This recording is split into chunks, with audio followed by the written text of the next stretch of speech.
নমস্কার বন্ধুরা, তো সবাই কেমন আছো একটু কমেন্ট করে জানিও।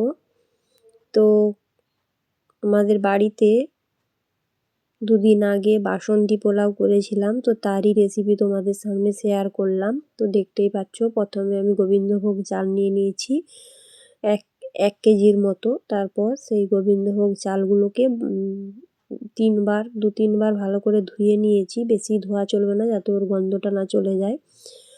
এরপর ধুয়ে পাখার বাতাসে জল ঝরিয়ে কাঁচিতে করে দিয়েছিলাম। তো জল ঝরে যাওয়ার পর আমি গ্যাসে পরিমাণ মতো ঘি দিয়ে ঘিটা গরম করে নিয়ে তাতে 2 চামচ হলুদ গুঁড়ো দিয়ে দিয়েছি। তো তোমরা তোমাদের প্রয়োজন মতো যেরকম চাল নিবে সেরকম বাড়া কমা করে নেবে। তো সেই তেল হলুদটা ওই জল ঝরে যাওয়া চালে মাখিয়ে দিয়েছি। এরপর আদা আর কাঁচা লঙ্কা বাটাটা মাখিয়ে দিলাম। মাখানো হয়ে যেতে এরপর দিয়ে দিয়েছি গরম মশলা। তো গরম মশলা দিয়ে দিচ্ছি। তো তোমরা পরিমাণ মতো যেরকম পরিমাণ সেরকম বাড়া কমা করে নেবে। আমি 1 কেজি চালের দেখাচ্ছি। তো এরপর গরম মশলাটা নিয়ে ভালো করে মাখিয়ে দিলাম। এরপর গ্যাসের ওভেনে একটা হাঁড়ি বসিয়ে দিয়েছি। তো তোমরা কড়াইতেও করতে পারো।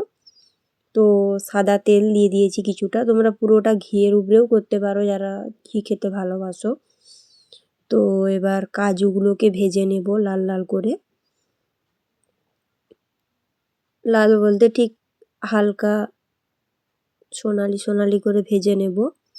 তো ভেজে আমার ভাজা হয়ে গেছে, ওগুলো তুলে নিয়েছি। এরপর কিশমিশ ভেজে নিচ্ছি। তো তোমরা পরিমাণটা বুঝে দিবে, আমি 1 কেজির করে দেখাচ্ছি। তো এরপর কাজু কিশমিশ তুলে নিয়ে তারপর 2-3টে তেজপাতা দিয়ে দিয়েছি। তেজপাতাটা একটু গরম হয়ে যেতে এরপর দিয়ে দিলাম দারুচিনি, এলাচ, লবঙ্গ পরিমাণ মতো দিয়ে দিলাম। তো এগুলো একটু নাড়াচাড়া করে নেব। নাড়াচাড়া করে একটু ভেজে নিলাম। এরপর যখন একটা সুন্দর গন্ধ আসবে তখন আস্তে আস্তে আমি সেই হলুদ, ঘি আর কাঁচা লঙ্কা আদা মাখানো সেই চালটা তুলে দিলাম। এরপর চালটা তুলে আস্তে আস্তে নাড়াচাড়া করছি।